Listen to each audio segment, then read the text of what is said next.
أعوذ بالله من الشيطان الرجيم بسم الله الرحمن الرحيم والصلاة والسلام على أشرف المرسلين سيدنا ومولانا محمد بن عبد الله وعلى آله وصحبه وخير خديمه رب اشرح لي صدري ويسر لي أمري واحلل عقدة من لساني يفقه قولي واجعل كلامي راشدا ومرشدا وفكرتي نور وقلبي أرشدا mbokk yi maa ngi leen di nuyu bu baax di leen siyaara nu dikkaat ci sunu muzaakara bi kuy tarjama sëñ moom mi ngi tarjama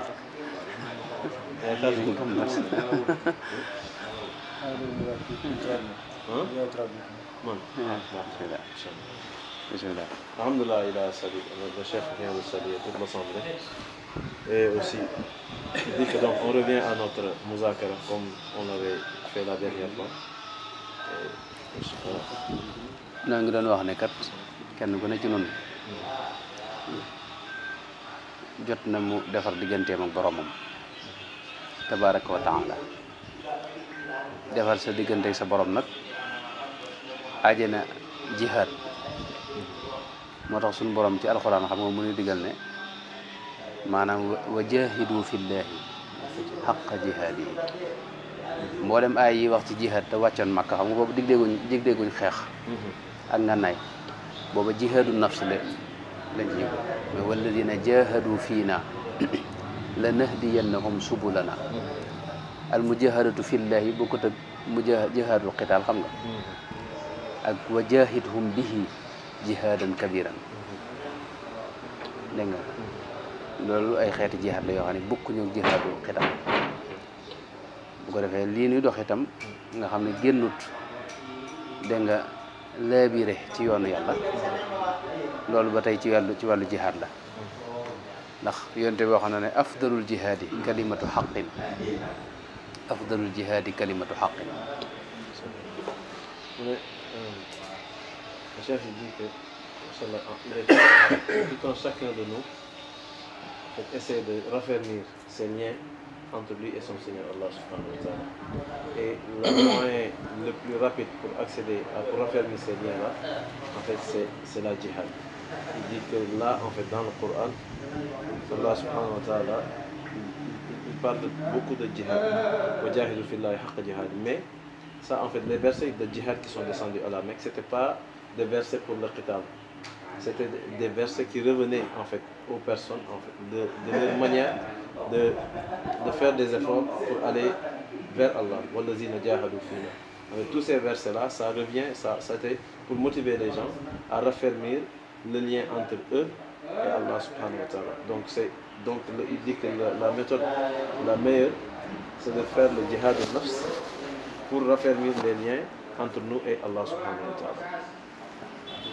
bu ko defee nag xam nga boo gisee nit yàlla yi am dox bu ñuy dox wuti yàlla ndax yàlla moo ne woo xam nga moo ne fa firru ilallahi mooy daw leen wut si ma daw leen wut si ma xam nga al firaaru ilallahi bokkut ak firaaru ilal jannati maanaam dugg àjjana moo gën a yomb am yàlla léegi nag nit yàlla yi ñoom seen nit mooy am yàlla ndax man nit ki mën naa tàbbi àjjana te du am yàlla du ko xam du ko gis sax nag foofa waaye nit ki mën naa dem ba àjjana nag suñu borom ubbil ko beneen bunt xam nga wax na ne indal muttaqina fii jannatin wa nahar mu teg ca fii maqaadi sidqin ak inda malikin muqtadir ñett yooyu benn bokkee suñu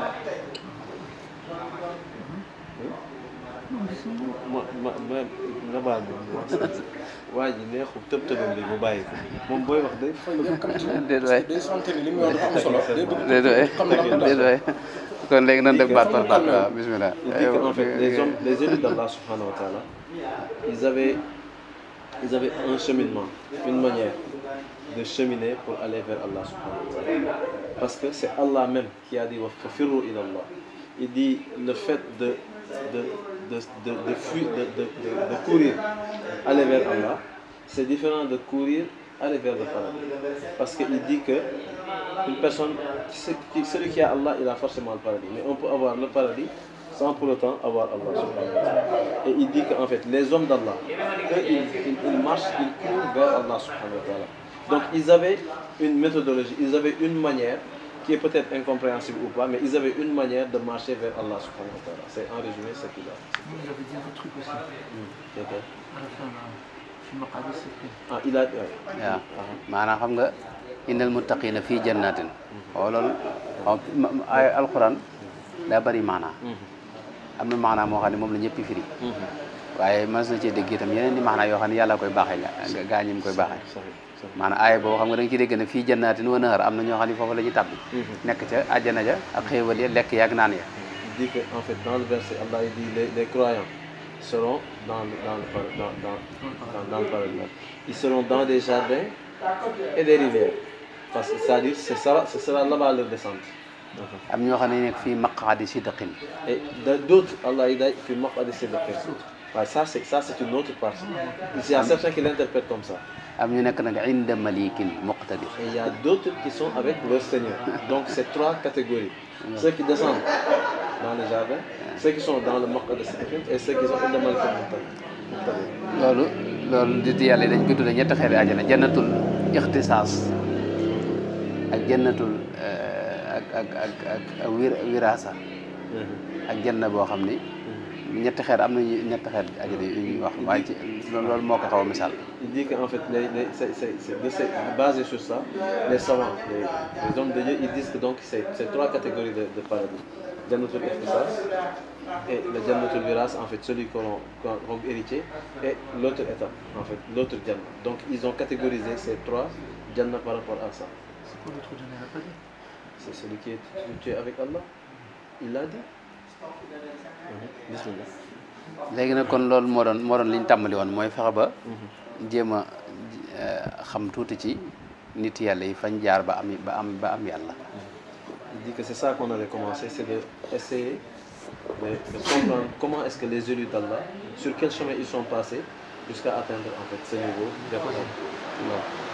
léegi yoon yooyu moom waxoon nañ ne bari na waaye nag li ci gën a gaaw ñaari mbir la yoo xam ne mooy ñaari tànk yi nga xam ne moom la gaa ñuy doxee nga xam ne boo ci neenal sa dox mën naa yéex bu benn tànk bi gàllankooroo mën ngaa yéex bu doon ko misaaloon ci luy naaw it ñaari laaf la yoo xam ne benn bi bu taxawee dox bi maanaam naaw bi du yomb yooyu nag mooy benn bi mooy bëgg yàlla benn bi mooy li ñuy wax ubudiyya.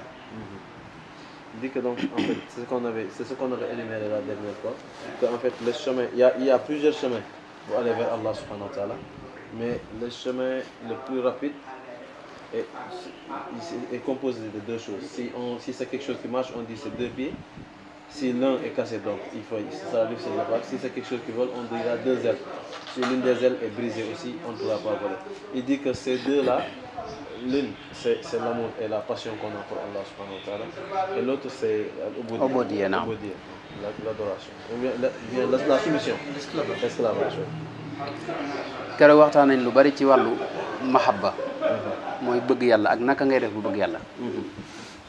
loolu waxoon nañ te am na ci yoon wu gàtt te mooy fexe ba sa xol maanaam yeewu ni nga koy yee mooy waxoon nañ ne mooy li ci gën a gaaw mooy di lëkkale xéewal yi ak ki la ko xéewale mooy suñu borom tabaaraka wa taala maanaam xéewal gu ñëw nga teewlu ne lii kat yàllaa ma ko xéewale loolu diir su néew suñu borom dina def sa xol ak bëgg yàlla goo xam ni sax mën a la ëpp doole ndax doomu aadama daa bëgg ku koy defal xéewal xam nga. Wallahi.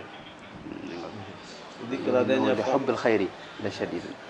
Dit que la dernière fois, donc on avait parlé de l'amour qu'on pourrait avoir vers Allah subhanahu wa ta'ala. Il dit que donc pour avoir ça, la méthode la plus rapide, c'est istiqaz en fait, c'est d'éveiller le cœur.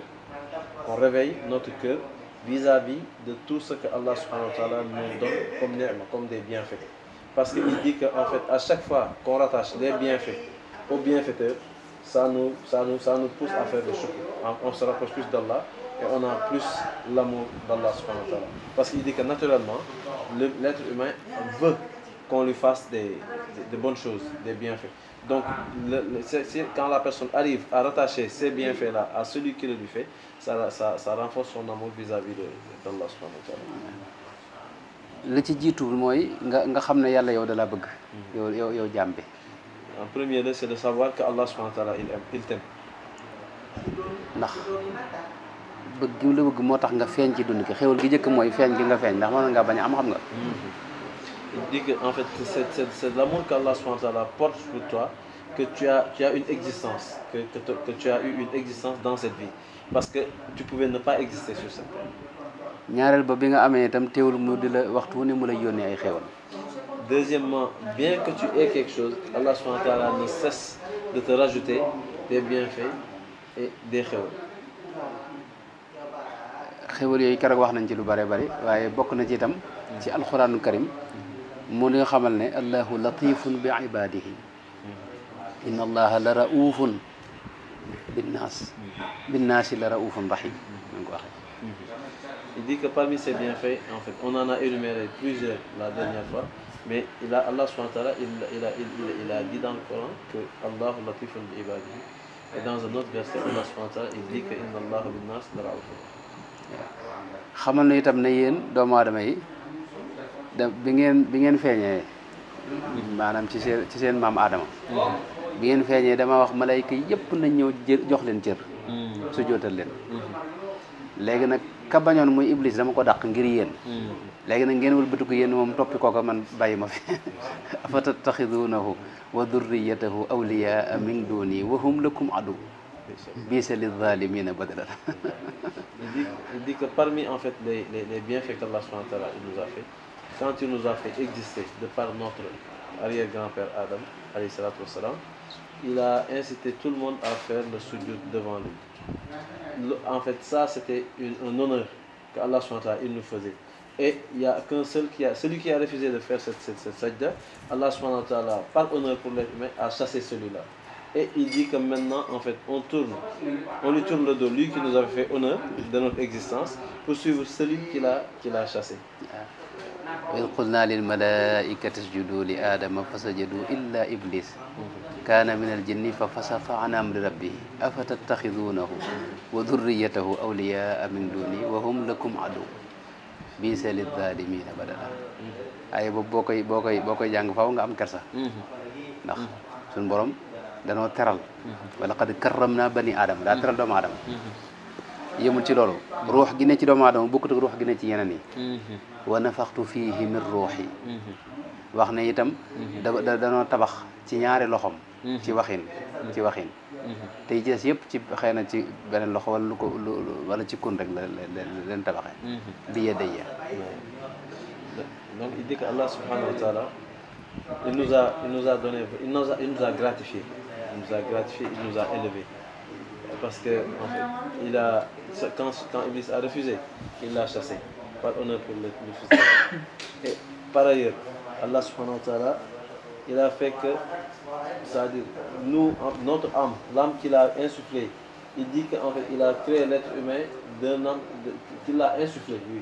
C'est-à-dire donc les âmes qu'on a nous en tant qu'êtres humains sont différentes des âmes de toutes les autres créatures. Et par ailleurs encore Allah subhanahu wa ta'ala il révèle qu'en fait il a créé l'être humain de ses propres mains. Quel que soit le contexte dans lequel il parle, ça veut dire les autres en fait il les a créés soit par le kun ou par quoi qu'il veut, mais en fait par honneur et par gratification de l'être humain, le fils d'Adam. Allah subhanahu wa ta'ala il mentionne tous ces bienfaits qu'il a fait à l'être humain. ma xalaqtu bi yadayya wax na itam ne ash-shaytaanu ya'idukum al-faqra wa ya'murukum bil fahshaa'i wallahu ya'idukum maghfiratan minhu wa fadlan. maanaam yàlla moom dañoo maanaam ñi la bëgg ñëpp seen bopp a tax waaye yàlla da la bëgg yow ngir sa bopp ngir yow lay jariñ bëgg gis nga bëgg. yonent bi waxoon na ne lallahu arhamu bi ibadihi min al-mar'ati bi waladiha min hadihi bi waladiha. Il dit que donc Allah subhanahu wa ta'ala il révèle dans le Coran que le shaitan vous promet, le shaitan vous promet en fait la pauvreté et la pervertise. Alors que Allah subhanahu wa ta'ala bëgg jégal maanaam bëgg leen a jégal rek. naam ya'idukum maghfiratan minhu wa fadlan. Allah subhanahu wa ta'ala il vous veut sa miséricorde et son pardon. Donc il dit que Allah subhanahu wa ta'ala tout ce qui nous aime, ils nous aiment pour leur propre intérêt, mais Allah subhanahu wa ta'ala il nous aime pour notre propre intérêt, nous.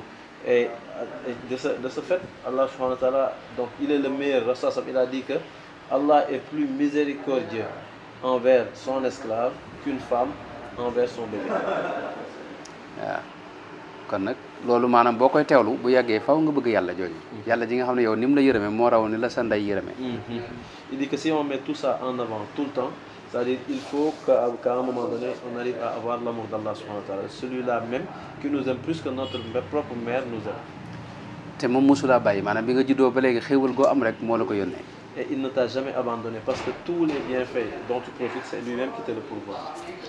dama ko daa misaal ci tey bu dee suñu réew mi léeg-léeg ñuy tukki nekk Italie wala ñu nekk France wala feneen dañuy yónnee seen njaboot lee rek wala bu màggal jotee wala dara da nga yegg rek kenn indi am enveloppe ne la lii kat diw sàngam ca réew sàngam moo la ko jox xam nga loolu yow da nga sant ki ko indi waaye nag ka ngay gën a sant mooy ko yónnee ca réew ma seet nga ne ma quoi xéewal yëpp noonu la demee yàlla koy yónnee waaye dafa am ay jaaruwaay di nga sant jaaruwaay yi waaye nag fa ka ngay gën a sant mooy borom xéewal yi nga xam ne moo ko yónnee. Il dit qu'en fait, en exemple, il prend comme par exemple, ça, là à Touba, comme il y a beaucoup d'émigrés, à chaque fois, en fait, ceux qui sont en Europe, ils envoient de l'argent à leur famille. Tu restes, quelqu'un vient avec une enveloppe et te dit que c'est un tel qui t'a envoyé ça. Il dit que tu vas remercier celui qui a envoyé l'enveloppe, mais celui qui te remercie le plus, c'est celui qui a envoyé depuis l'Europe. Il dit que donc, Allah subhanahu wa ta'ala, c'est lui qui nous pourvoit. Il le fait passer par des chemins, par des individus, par des contextes. Mais après avoir remercié ça, c'est-à-dire le plus, celui qui mérite le plus le remerciement et le shukr, c'est Allah subhanahu wa ta'ala, lui qui pourvoit tout ça.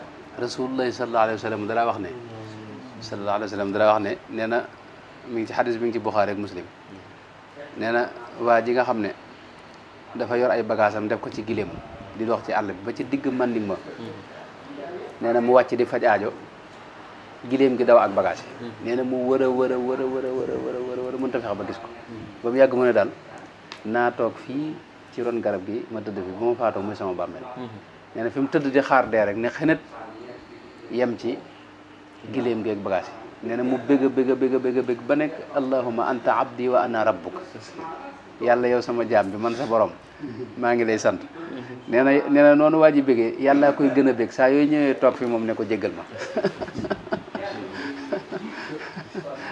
Il dit que dans un hadith du prophète sallallahu alayhi wa sallam, rapporté par Bukhari, il dit que le prophète sallallahu expliquait l'exemple d'une personne qui voyageait avec sa monture et tout ce qu'il avait comme bagage. À un moment donné, il s'est levé pour satisfaire ses besoins et le chameau est parti avec tous les bagages. Après, il a cherché partout et à un moment donné, il s'est découragé. Il s'est dit, je vais me mettre au tronc de cet arbre-là et attendre la mort là-bas. Et là, le sommeil l'a pris et d'un coup, il se réveille et il voit le chameau devant lui, il attrape les cordes. Il dit qu'il a été tellement content qu'il a dit, oh Allah, toi mon esclave, moi ton Seigneur, je te remercie. Donc, il a dit, en fait, il a fait une erreur à cause du contentement qu'il a. Il dit que Allah subhanahu wa ta'ala, il est autant content que cette personne-là qui a retrouvé sa monture et ses bagages qu'il l'est en fait d'un esclave qui revient vers Allah et lui demande pardon.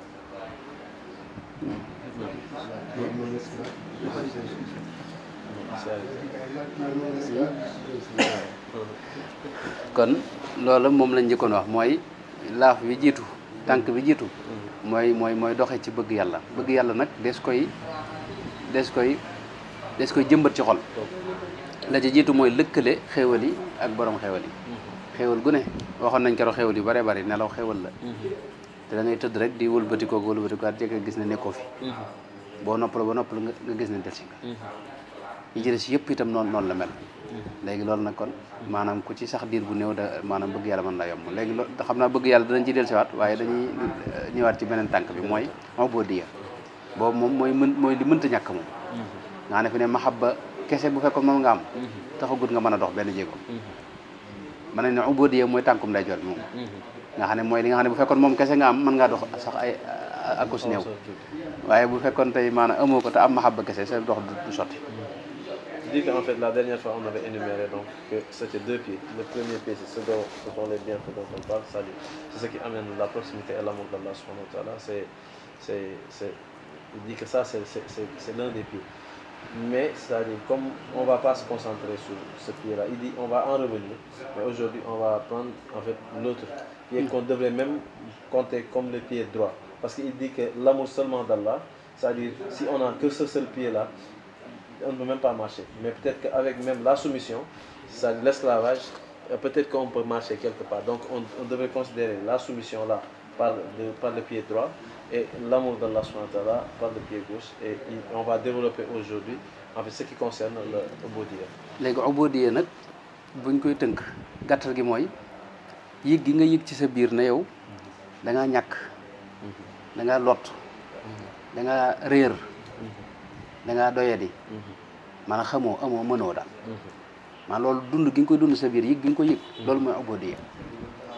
Il dit que si, pour résumer en fait ce qu'on appelle ubudiyya, il dit que le résumé c'est très simple. Il dit que c'est le fait de se sentir pauvre, nul, inintelligent, incapable, néew doole sans doyadi force, défavorisé, c'est-à-dire bon à rien, réer perdu.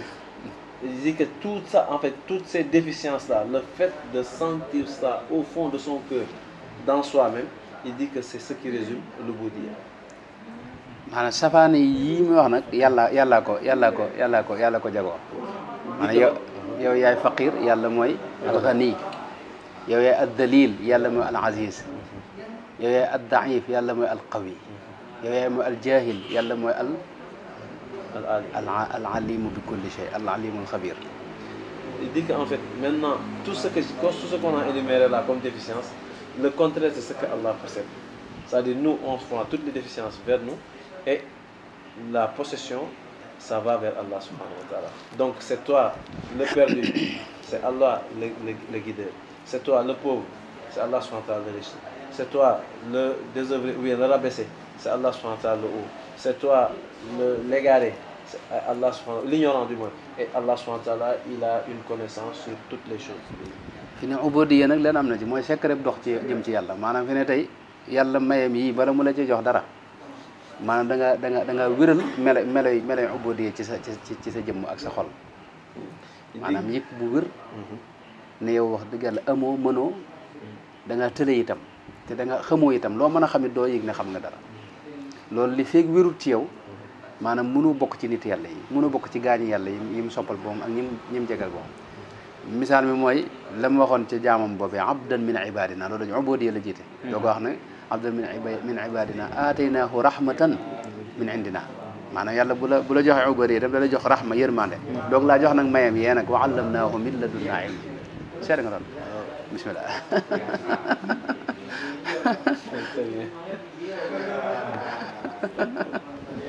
Il dit que qui manque de gagne. bismillah Non mais je dis qu'on coupe là, c'est pas le travail. Non, on te rigole seulement, on va traduire, ne t'inquiète pas, Inch'Allah. Il dit que, donc, il dit que la ubudiyya, il dit que c'est quelque chose qui ne peut pas manquer en fait. C'est quelque chose qui ne peut pas manquer en cheminant vers Allah subhanahu wa ta'ala. Parce qu'il dit que c'est la chose qui va aider la personne à pouvoir sentir vraiment sa relation avec Allah, mais aussi donner à Allah le rang qu'il faut. Donc il dit que de cette ubudiyya là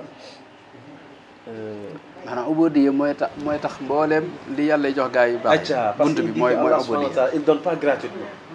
Tout ce qu'il a donné à ses élus, en fait c'est par cette ubudiyya là qu'il leur a donné. En fait, maanaam ñi am ubudiyya ñooñu la koy jox ouais, non, ceux qui ont la ubudiyya, la soumission, l'esclavage, le rabaissement total devant Allah, c'est à eux que Allah subhanahu wa ta'ala octroie ces grades-là. Il dit que même en parlant de Khidr dans le Coran, Allah subhanahu wa ta'ala, il a parlé de la ubudiyya. Abdan min ibadina, ataynahu rahmatan min indina wa allamnahu min ladunna. Il dit que d'abord la ubudiyya, ensuite Allah subhanahu wa ta'ala, il parle de la miséricorde et ensuite il parle des bienfaits de ce qu'il a donné comme connaissance.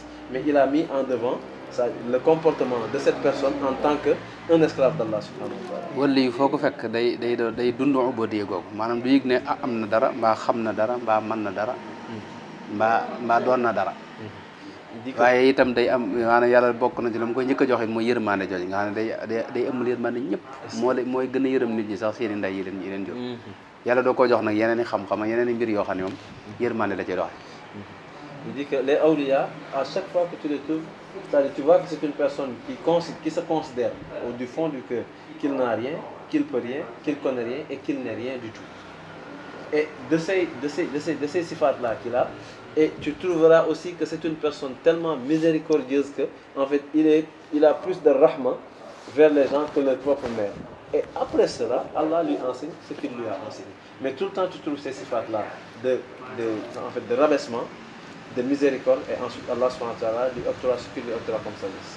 Tous les awliya. moo tax kon secret baa ngi noonu maanaam fi ne ambiya yi itam ci lii lañ nekkoon xam naa bu subaa dina indi ay nusuus ay textes yoo xam ne yonente beeg mboolem gaañu baax ne ñëpp alxuraan boo seetlu seen wax yi nag yàlla obodi moo ci feeñ ndax yow xam nga jaam bi maanaam yow yàlla xam nga maanaam yaa ayyuha nnaasu antumul fuqaraau ilallahi wallahu huwal ghani maanaam yàlla dara soxlalu dara yow mënoo koo jëriñ ci genn wet jaamu yàlla yi ngay defit amulu ko benn njëriñ yaa ngi dégg ba tax na maanaam moom moo lay dimbali yow ab faqir nga fi wetam faqir nag la yàlla yi sarax maanaam faqir la ñuy sarax xam nga ku yëg ne am nga xam nga kenn du la jox dara moo tax innama sadaqatu lil fuqaraa yi il dit que donc il a dit un secret. Il n'a pas dit de secret. Secret. Il dit que le secret est dans ça.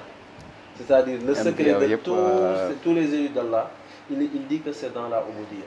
Il dit que même les Anbiya alayhi salatu wassalam, ils étaient dans ça. Ils se sont reconnus comme Abdal Dillah.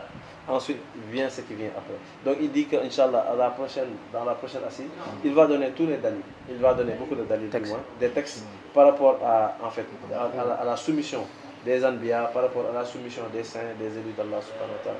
Il dit qu'il n'y avait qu'un secret dans tout ça, c'est de marcher en fait dans la soumission d'Allah subhanahu wa ta'ala. Parce que Allah, il dit que dans le Coran que vous les humains, vous êtes des pauvres. Et Allah subhanahu wa ta'ala, celui qui est riche. Donc tout le temps, c'est-à-dire nous, on est rabaissé, et Allah subhanahu wa ta'ala, c'est lui qui peut.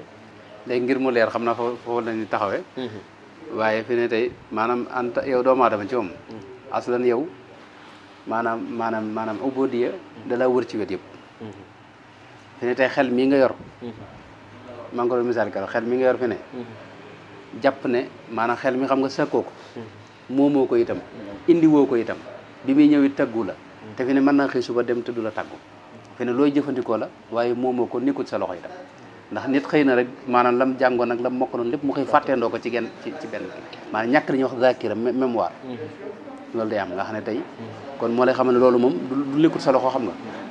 Il dit que donc même dans tout ce qui nous entoure on voit la ubudiyya vis-à-vis de nous.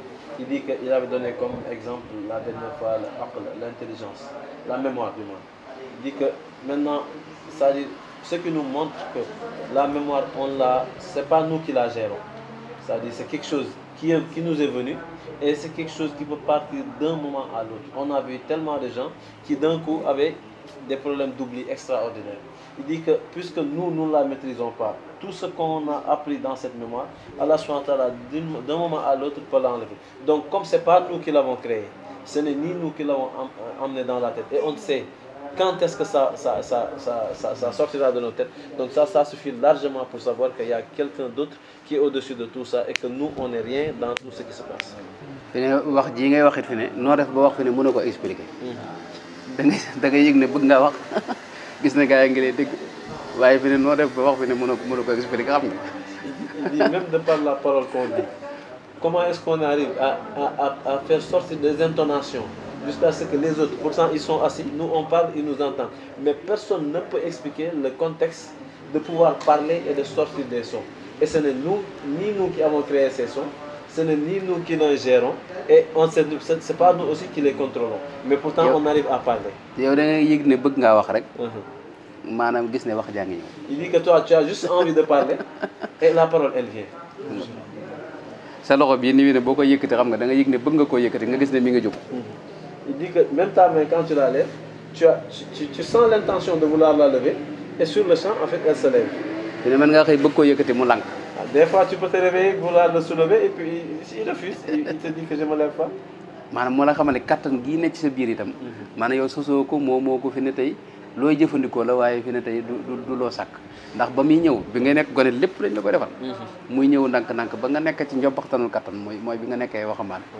kattan googu gis nga day wàññikuwaat di wàññikuwaat bu mujj ab bant ngay sukkandikoo ngir mu mën laa dimbali mujj bant bi sax du la attan xam nga du la mën a dimbali nga dem ba tëdd dégg nga di xaar maanaam bis. Il dit que cette capacité-là qu'on sent à notre force intérieure, en fait, c'est quelque chose que nous n'avons pas créé, que nous ne gérons pas et qui nous appartient pas. Il dit que nous, on est né, on n'avait pas cette capacité, on te faisait tout. Tu grandis, tu atteins le summum de l'âge où vraiment tu as toutes les capacités et ensuite tu vieillis, maintenant ça se dégrade. Jusqu'à même, en fait, tu n'as plus la capacité de tenir debout, tu te tiens sur un bois. Jusqu'à même ce bois ne te servira à rien, tu es obligé de te coucher pour attendre qu'Allah subhanahu wa ta'ala intervienne sur ton cas.